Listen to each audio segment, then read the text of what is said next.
Bem-vindos ao debate. Hoje nós vamos entrar no espaço de discurso intelectual bem profundo, analisando algumas perspectivas sobre um material bem intrigante. Com certeza. É um daqueles textos que, quando a gente olha de perto, revela muita coisa, né? Exatamente. Porque imagina só, tipo, você passar 900 horas da sua vida mergulhada em manuais de neurocirurgia avançada, dominando toda a anatomia do cérebro, Aham. apenas para o hospital te entregar um crachá onde se lê, sei lá, auxiliar de enfermagem. Soa como uma baita desconexão. Total.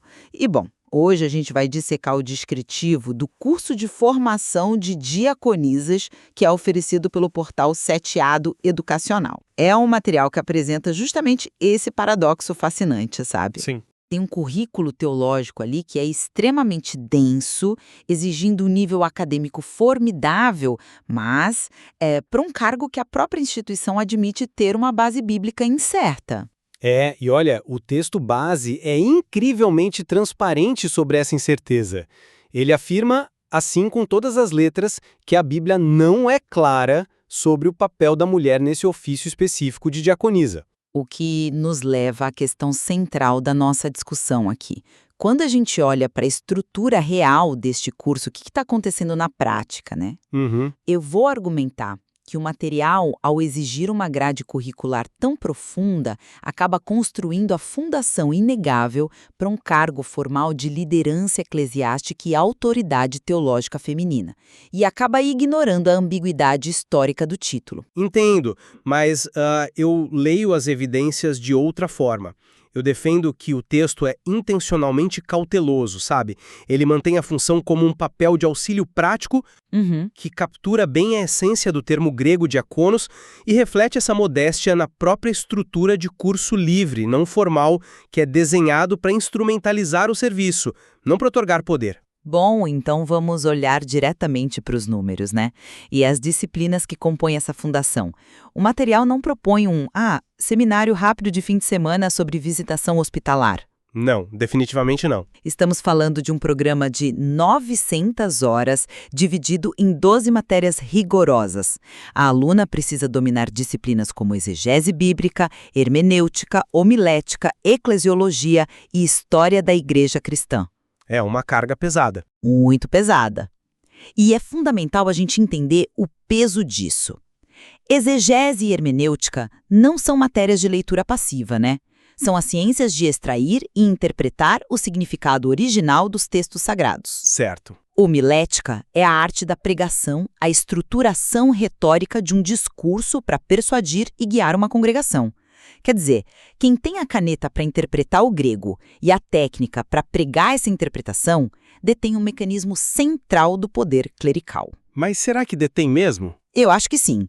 Além disso, o descritivo justifica o curso citando 2 Timóteo, capítulo 2, versículo 15, sobre manejar bem a palavra da verdade e alerta que a igreja precisa se defender de lobos em pele de ovelha. Você não encarrega uma mera assistente logística de caçar lobos doutrinários, sabe? Você encarrega uma guardiana da doutrina. O currículo estabelece uma líder intelectual. Olha, eu diria que o currículo estabelece uma cristã teologicamente madura, o que é bem diferente de uma líder institucional formal. Como assim, diferente? É que o problema de assumir que o estudo profundo equivale à liderança formal é que isso ignora a honestidade exegética da própria introdução no material, sabe? O CTAD aborda diretamente a figura de Febe, mencionada lá em Romanos 16. Sim, a primeira diaconisa reconhecida. Exato. E o texto admite abertamente, e eu cito, não podemos afirmar que ela ocupava oficialmente um papel de liderança na igreja. O material explica que o termo diáconos ali significa meramente auxiliar ou servir. Certo, mas Se a instituição quisesse usar o curso para criar uma casta de líderes com autoridade formal sobre a congregação, eles não começariam o manual dizendo nós nem temos certeza se esse cargo era de liderança na Bíblia, né? é um ponto válido. A intenção explícita é equipar o indivíduo para o serviço geral. A prova maior disso está nos pré-requisitos. O curso exige apenas o ensino fundamental ou médio completo. Uma formação que exige apenas o nível básico de escolaridade visa a capacitação voluntária da base da igreja, mantendo-se fiel àquela incerteza confessada. Mas veja bem, há um abismo gigantesco entre a modéstia de Febe, que você acabou de descrever, e a exigência de dominar a administração eclesiástica e didática. Você acha? Com certeza. Se a instituição admite que Febe era apenas uma serva informal, por que submeter a aluna de hoje a um treinamento de 900 horas? Voltamos àquela analogia inicial. Da cirurgia. Isso, porque treinar a cirurgiã se você vai insistir que ela é apenas uma assistente de enfermagem? Em ambientes religiosos, muitas vezes as instituições usam o rigor acadêmico como uma brecha, sabe? Como uma brecha para quê? Para contornar limitações, eles não podem, por tradição, dar o título de pastora ou presbítera a uma mulher, então eles criam um curso de diaconisa hiper robusto. Ela estuda como projetar a catedral, mas a placa na porta diz que ela é só a zeladora. A prática da hermenêutica anula a modéstia do título de diáconos. Eu discordo dessa premissa porque essa visão trata o conhecimento teológico exclusivamente como uma espada de ataque, né? Como um instrumento de dominação e liderança sobre os outros. E o material do CTAD propõe algo completamente diferente. Diferente como? A chave para entender esse volume imenso de estudo está na citação que eles fazem de Efésios 4, 12 ao 14. O texto fala sobre o aperfeiçoamento dos santos, para que não sejamos mais meninos inconstantes, levados em roda por todo o vento de doutrina, pelo engano dos homens. Ok, proteção. Exato. Como a hermenêutica e exegese funcionam na prática para uma pessoa comum, elas funcionam como um escudo. O treinamento de 900 horas não cria o cargo diretivo, ele protege a fé do indivíduo, entende? Uhum. A instituição entende que uma auxiliar de congregação ou uma mulher que visita famílias e enfermos, ela lida diariamente com crises teológicas e falsas doutrinas no mundo real. Ela não precisa subir no púlpito para precisar saber identificar uma heresia. Tá, mas... O rigor acadêmico neste contexto serve para blindar a pessoa. O conhecimento aqui é proteção pessoal e comunitária, não uma promoção na hierarquia da igreja. Olha, se o conhecimento parasse na autodefesa, eu até concordaria com você. Mas o material lista explicitamente as áreas de atuação prática, e elas ultrapassam de longe a ideia de um mero escudo pessoal. Como assim? Quais áreas? Nos objetivos específicos do curso, o texto afirma que a formanda estará apta para, preste atenção, liderança cristã, desenvolver atividades administrativas, docência bíblica na comunidade. Eles também listam missões com o propósito de, e eu cito, implantar igrejas. Certo, mas implantar igrejas? Como alguém implanta uma igreja e atua na docência bíblica sem ser uma figura de liderança? O mecanismo de implantar uma congregação exige tomada de decisão estrutural, formação de novos membros, definição de rumos teológicos. O documento ainda prevê que o curso provoca o crescimento do obreiro para atuar como líder, dirigente, mentor, mestre. Ele descreve detalhadamente a formação de uma formadora de opinião, sabe? A diaconisa que emerge desse programa não está apenas protegida contra ventos de doutrina, ela é a pessoa que está direcionando o vento. É uma leitura interessante, mas preste atenção no enquadramento jurídico e institucional que sustenta esses objetivos. O material não promete ordenação formal. Não promete, mas prepara. Sim, mas ele avisa em letras garrafais que se trata de um curso livre, estritamente não reconhecido pelo MEC. Eles se amparam lá na Lei de Diretrizes e Bases, a 9.394, para explicar que o curso se enquadra na modalidade de educação não formal. E por que isso é crucial? Isso é crucial para entender a dinâmica de poder. Se o objetivo fosse estabelecer um magistério titular oficial, uma liderança incontestável e hierárquica, a rota seria a institucionalização acadêmica, né? Buscar o reconhecimento do Estado, transformar o curso em um bacharelado oficial, criar uma barreira formal de entrada. Mas olhe para a história do material. A gente vê lá no rodapé, escrito Copyright 2001-2026, professor José Márcio Lacerda, todos os direitos reservados. Sim, eu vi isso. Isso demonstra mais de 2 décadas de um projeto educacional consistente, desenhado como qualificação e aperfeiçoamento vocacional, e não como uma ferramenta de ruptura hierárquica corporativa. Eles não estão prometendo validação estatal ou a criação de um novo clero, sabe? Estão oferecendo uma certificação de serviço. Entendo o seu ponto sobre a falta de chancela estatal. Dizer que alguém é um mentor ou mestre na sua comunidade local em uma modalidade não formal é descrever uma liderança de influência natural, a liderança orgânica de quem serve bem, não a liderança formal e autoritária que você sugere.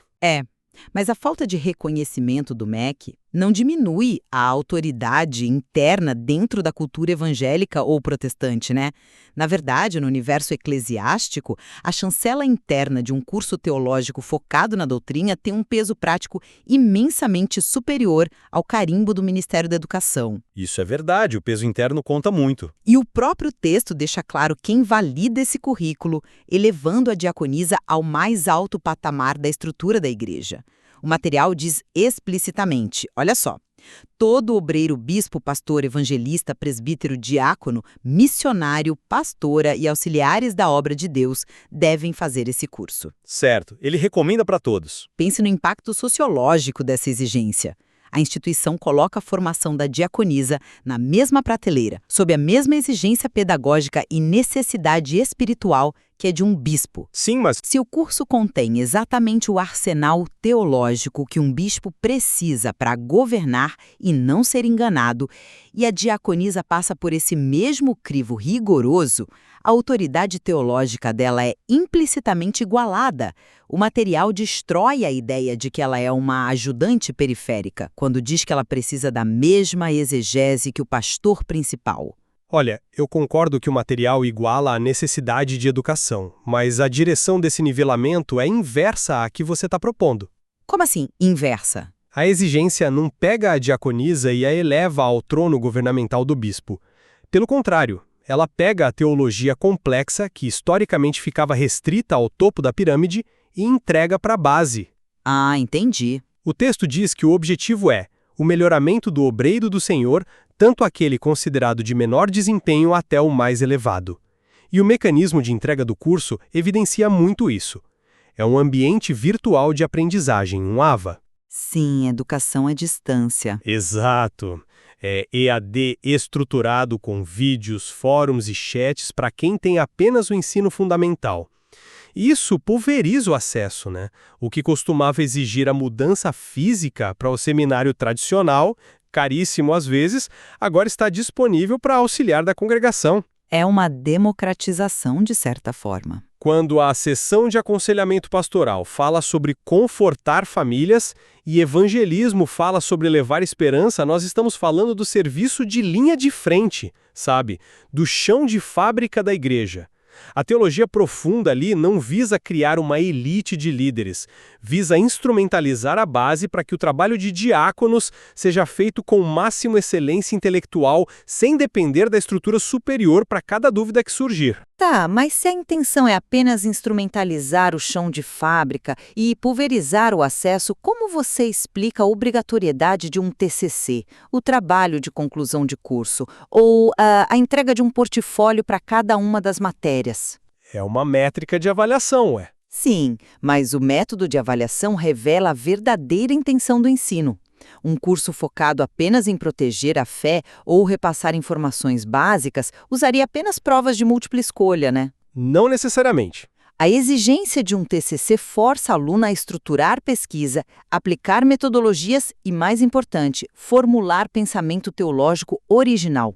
Quando você ensina uma mulher a olhar para a história da igreja, aplicar a homilética, cruzar com a exegese e produzir um portfólio autoral, você não está treinando uma seguidora passiva. Concordo que não é passiva, mas Você está forjando alguém capaz de ditar os rumos teológicos do ambiente em que ela está inserida. A pessoa que formula pensamento original inevitavelmente se torna um polo de liderança na sala, seja qual for a restrição formal que tentem impor a ela. A estrutura metodológica do CETIAD cria líderes na prática, superando qualquer retórica de humildade contida no documento. é um argumento forte, mas eu vejo diferente. Formular pensamento original através de um TCC É exatamente a mecânica necessária para alcançar aquele objetivo de não ser levado por ventos de doutrina que a gente mencionou. Mas precisava ser tão acadêmico? Sim, porque um aluno que apenas memoriza respostas em provas de múltipla escolha não possui autonomia, sabe? Ele apenas trocou o que ouvia passivamente no culto por apostilas que lê passivamente na tela do computador. Entendo. Mas o aluno que pesquisa e escreve um portfólio, ele precisa organizar suas próprias convicções. O domínio da hermenêutica e a exigência de um TCC não obrigam essa mulher a tentar tomar a liderança da congregação. Essas ferramentas apenas garantem que ela não será escravizada por uma interpretação equivocada do líder atual da congregação, né?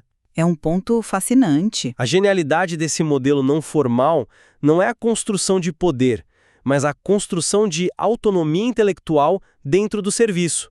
Uma diaconisa autônoma serve melhor, aconselha melhor as famílias e auxilia melhor o pastor, justamente porque ela sabe o porquê daquilo que crê, não porque ela deseja a cadeira dele. Mas essa linha entre a autonomia intelectual e o exercício da liderança se dissolve no momento em que ela aplica esse conhecimento para implantar igrejas e exercer docência bíblica, como o próprio material encoraja. É uma linha tênue, admito. E, chegando ao fim da nossa análise, o que vejo é que os dados curriculares falam muito mais alto que a cautela introdutória.